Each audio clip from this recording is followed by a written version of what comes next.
Alright, so here I'm mixing up more cement and I'm putting those posts back in the ground. You can see me using my post level to make sure everything's good to go there. My flat short shovel to actually put it back down in there. And of course I'm packing it in and smoothing it off. So just wanted to show you how I did all that.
Alright, so here you guys can see that I'm using my wood clamps and my short level.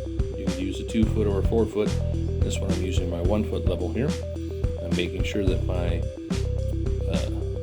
rungs are going to be level from one post to the next. Then I mark the inside. That tells me where I can use my miter saw or a chop saw, something like that, in order to cut those lengths down so they will fit between one post and the next post. Then I install my brackets and move on from there. So continuing on, what we got here is I created a line up here. I'm going to show you how I did it down here. So that way I keep my fence actually square. I have my square. I take it, I line it up so that inside will touch the top of this bracket, slide it down until it touches it, hold it flush, pull this across. There's my top line.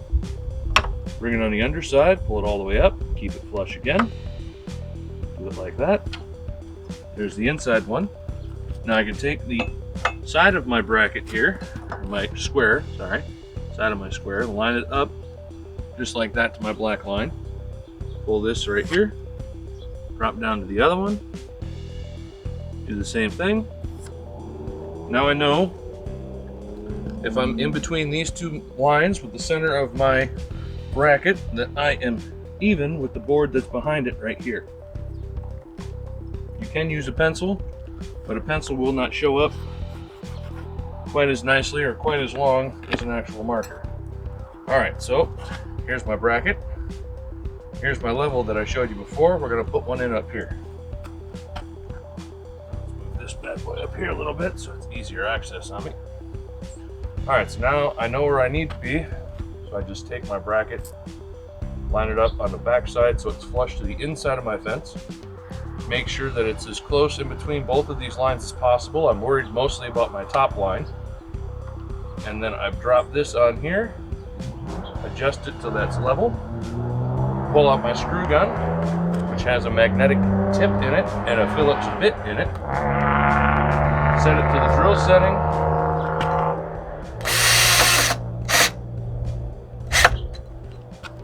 just like that. So you repeat that step just all the way along and you can get a fence line that looks just like this.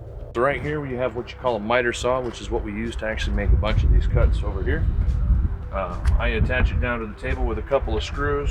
It's got a pull piece on the side that actually will release it so it'll go up and down. Otherwise it'll stay in the down position like that. It's got a lock on the back that you can unscrew so it'll go back and forth. If it's actually tight, it won't go anywhere.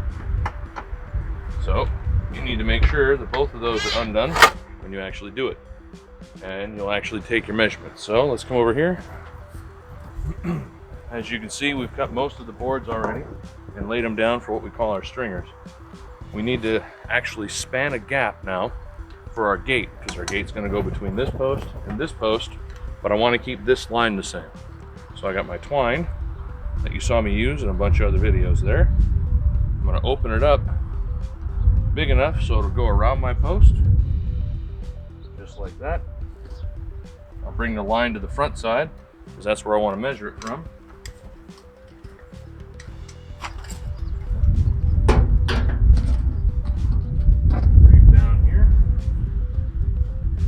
Pull that together. I'm going to put my line level on here and make sure that my line is nice and even, which right now it's not.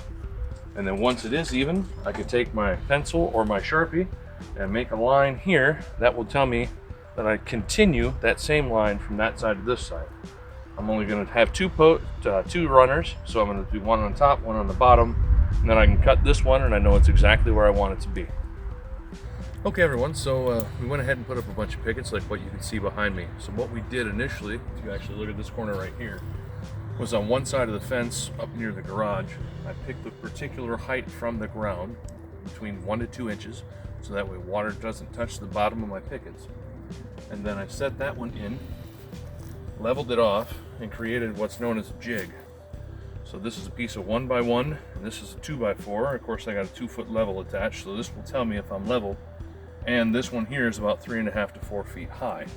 I also created a few spacers on the back side that are removable, so you can take those off when you have to do the inside corner like what I'm getting ready to do. So the outside of my shadow box fence is currently installed. I want to make sure that this picket is the same height as the outside here. So when I take both of these off, I can then set this up so it touches my outside picket, and then when I bring my other picket in, I can tilt it forward, slide my picket underneath, touch that one there.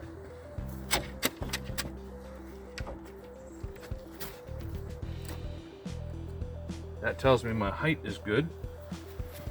If you want to walk around this way real quick. So now you can see I got the space on top here for my 1x1. I have my 2x4 still set up with my level right here, and this tells me where my height's at. So the reason why I need that is, if you can see it right here, I have about a 1/4 inch of a gap. So in order to eliminate that, just pull up on my board here until it touches, double check my level here, which I'm in between both. I can then put my leg up against it, which will hold everything in place. Bring my screw gun in, and send a screw home. Now, I need to make sure that this one is about even with the center of both of these, which I already measured that, so I know that it is. After I do that, I can put these back on, show you how easy these go back on here. That one's locked in on that side. Bring this one over here. Lock this one in on this side. Now I can set this up, bring it right down, and then I'll have my camera guy switch to the other angle so we can see it over here. And you can tell, again, I'm already level right there. But I need to drop this down a little bit because I'm touching, so I can rotate this in like that. And it slides back down on top. Now I adjust this board to make sure that I'm level. Like that. Again, I can use a foot to hold it in place. Grab a screw, line it up with my 2x4. Now that board's not going anywhere. From there, my spacing should be even all the way across. However, when I take this next picket, probably have to take out some earth here. It's a little bit too high.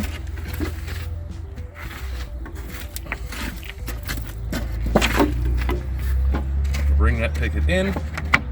As you can see, this 2x4 gives me my spacing that I want. My height that I need is right here to stay level with that one. So I just bring this one until it touches like that. Again, hold it with my leg. Hit it with one.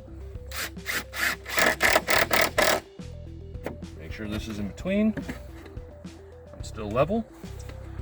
Again, I'm holding it down here with my knee. And I put my second screw in. And there you go. So when you do that, you can get it spacing to look just like what this is right here. And you will also notice, if you follow the fence line, that it steps up a little bit going towards my corner. So the ground level slightly changed. We were strung a line like what you saw in some of the other videos from my highest point to my lowest point, and then I chose a spot in between and made sure all of my pickets were at the right height off the ground, and that way it would look nice and even and uniform going across.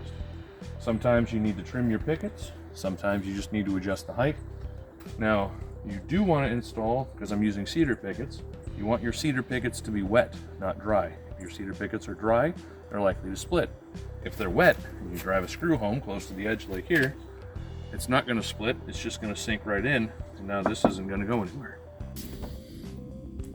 Hey everyone, I would like to thank you for tuning in for this week's topic, and go ahead and hit that like and subscribe button down below if you like what I got going on. See a couple people making some comments, so asking more about basic tools. I'll get some of that set up and see if we can't get some of that stuff, along with some car maintenance as well. I've had some people ask me about that kind of stuff, so I'll go ahead and start lining some of those up.